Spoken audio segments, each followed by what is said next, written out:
이 공부머리가 선천적인 거냐 후천적인 거냐는 굉장히 많은 논쟁이 예전에 있었는데요. 지금은 결론이 나 있습니다. 과학적으로 이론적으로 결론이 나 있는데, 이 논쟁을 nature or nurture라고 하거든요. 그러니까 자연적으로 선천적으로 나오는 거냐 아니면 nurture, 양육에 의해서 후천적으로 길러지는 거냐 하는 건데요.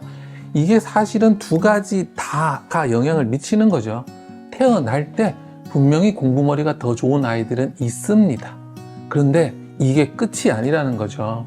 공부머리라는 것은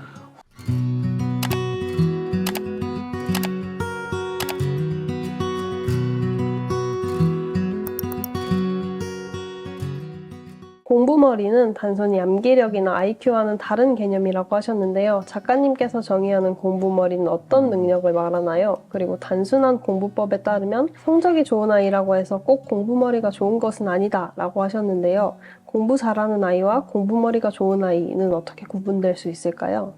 공부머리라는 것은요, 공부를 잘할 수 있는, 공부를 해낼 수 있는 능력이라고 보면 되겠습니다. 세상에 정보가 굉장히 많잖아요. 근데 이 정보를 우리 머릿속에 넣는데 이게 그냥 옮긴다고 들어가는 게 아니거든요. 나만의 방식으로 변환해서 집어넣어야 되는데, 그 정보들을 내 머릿속에 잘 넣는 능력이라고 보면 되겠습니다. 그러면 IQ와의 차이는, IQ는 그냥 오직 인지적인 능력만 이야기하는 것이라면, 공부머리는 공부의 시작부터 끝까지 전체적인 과정을 다 이야기하는데요. 예를 들어서 먼저 학습을 하려는 태도가 있는지, 두 번째로는 집중은 잘 하는지, 혹은 또 공부 기술을 사용할 수 있는지, 그리고 아는 것이 많다고 하더라도 그 지식들이 잘 정리되어서 머릿속에 저장되어 있는지까지 모두 공부머리에 해당한다고 볼 수 있습니다. 공부를 잘하는데 공부머리가 나쁠 수 있느냐라는 질문을 하셨는데요. 고등학교 이상에서는 그게 거의 어렵습니다. 고등학교 이상에서는 공부머리가 나쁘면 공부를 잘할 수가 없는데요. 초등에서는 나쁜 공부머리로도 공부를 얼마든지 잘할 수 있습니다.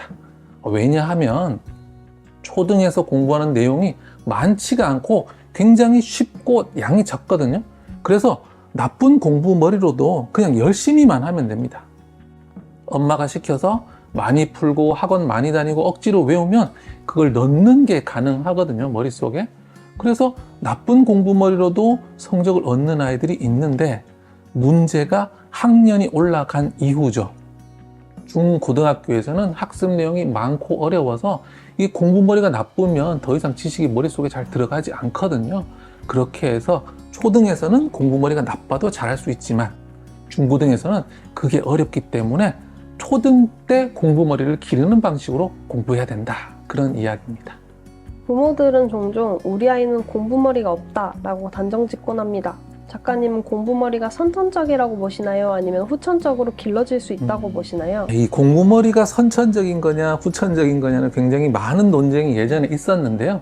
지금은 결론이 나 있습니다. 과학적으로 이론적으로 결론이 나 있는데, 이 논쟁을 nature or nurture라고 하거든요. 그러니까 자연적으로 선천적으로 나오는 거냐 아니면 nurture, 양육에 의해서 후천적으로 길러지는 거냐 하는 건데요. 이게 사실은 두 가지 다가 영향을 미치는 거죠. 태어날 때 분명히 공부머리가 더 좋은 아이들은 있습니다. 그런데 이게 끝이 아니라는 거죠. 공부머리라는 것은 후천적으로 어떻게 학습하고 어떻게 생각하느냐에 따라서 길러집니다.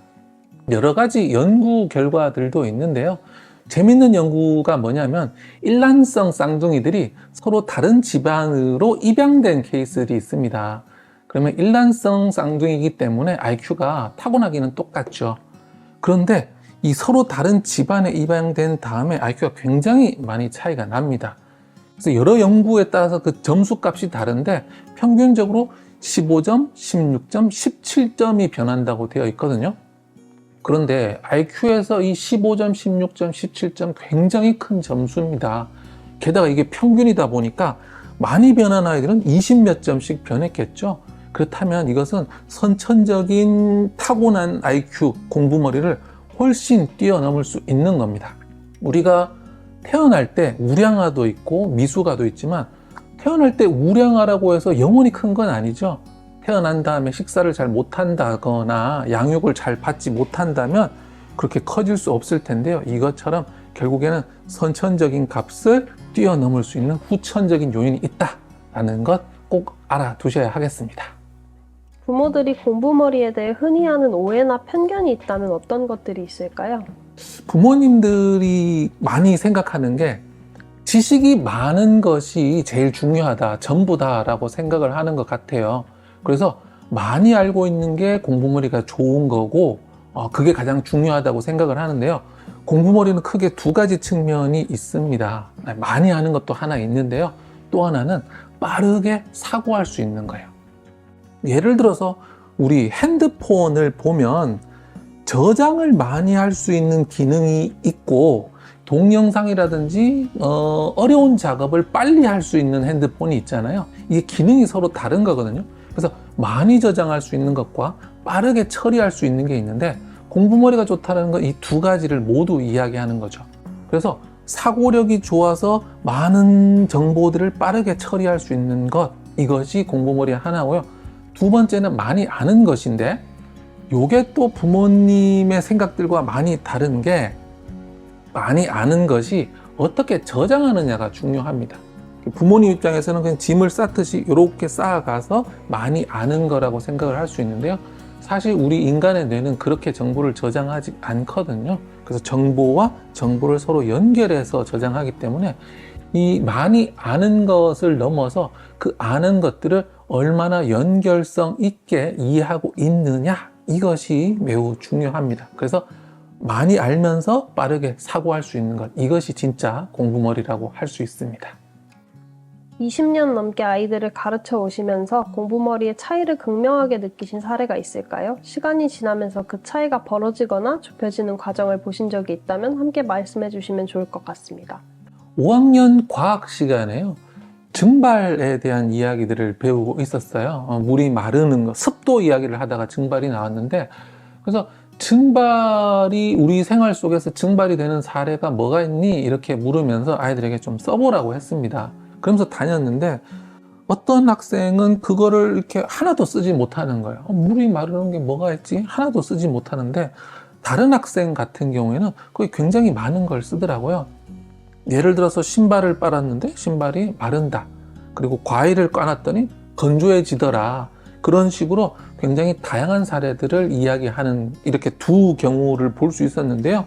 이렇게 다양한 사례를 썼던 그 아이가 저한테 손을 들더니 질문을 하더라고요. 선생님, 그런데요, 왜 물은 증발하는 거예요? 이렇게 저한테 묻더라고요. 그래서 이거를 정확하게 설명하자면 뭐 연력학 2법칙 이렇게 들어가는데 초등학생한테는 그렇게 설명할 수가 없잖아요. 그래서 제가 뭐라 그랬냐면 자연은 공평한 걸 좋아하기 때문에 한쪽이 많으면 적은 쪽으로 보내서 양을 맞춘다. 모든 자연현상이 그렇게 일어나. 이렇게 설명을 하고 지나갔어요. 근데 이제 그 아이가 쉬는 시간에 저한테 딱 나오더니 선생님, 혹시 그러면 뜨거운 걸 잡았을 때 손이 이렇게 뜨거운 것도 그것 때문인 건가요? 이렇게 묻더라고요. 그래서 오, 그렇지. 그랬더니 선생님, 그러면 바람이 부는 거는요? 그것도 공기가 이쪽이 많아서 가는 거예요? 이렇게 이야기를 하는 거죠. 그러니까 제가 원리 하나를 이야기했더니 추상적인 원리에서 구체적인 사례들을 또 막 뽑아내는 거죠. 그러면서 마지막으로 선생님, 이렇게 자연이 변화하는 것에 또 뭐가 있어요? 이렇게 묻더라고요. 그러면 앞에서 하나도 못 적었던 아이와 지금 이 아이의 공부머리가 얼마나 차이가 있을 것인가 우리가 생각을 해볼 수 있는데요. 이 두 번째 아이 같은 경우에는 증발의 사례가 뭐냐라고 하니까 거기서 여러 가지 생활 속에서 자기가 알고 있는 것들을 막 이야기해내죠. 그 다음에 왜 증발해요? 라는 탐구심도 있었고요.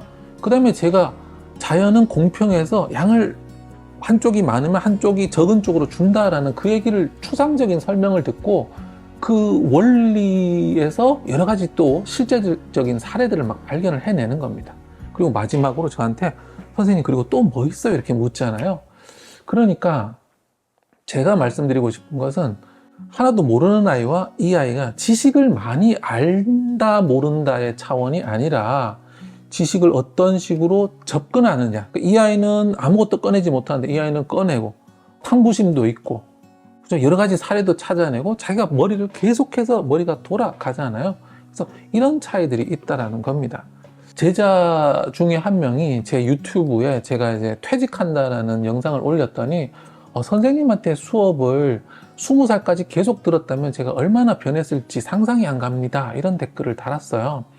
그러니까 그 아이 같은 경우에는 답을 외우는 방식의 공부를 계속 하다가 6학년 때 저랑 1년 동안 이렇게 다양한 생각을 하면서 공부머리를 키우는 방식의 공부를 하다 보니까 어떻게 하면 공부가 되는지를 경험을 하고 정보를 머릿속에서 어떻게 처리해서 내 것으로 만드는지 그것을 알게 된 겁니다. 그래서 이런 학생들이 이제 굉장히 많았는데 자다가 계속해서 자다가 그 아이가 나중에 일어나서 공부를 어떻게 하는지 알겠다. 수업에 참여하는 아이들. 그리고 수포자 아이가 쉬는 시간에 혼자 수학 문제를 막 풀어요. 선생님 어떻게 푸는지 생각이 돌아가니까 재밌고 풀 수 있어요. 이렇게 이야기를 하더라고요. 그래서 이런 식으로 올바른 방식으로 우리가 머리를 사고하는 방식으로 공부만 한다면 아이들의 공부 머리는 굉장히 크게 키워줄 수 있습니다.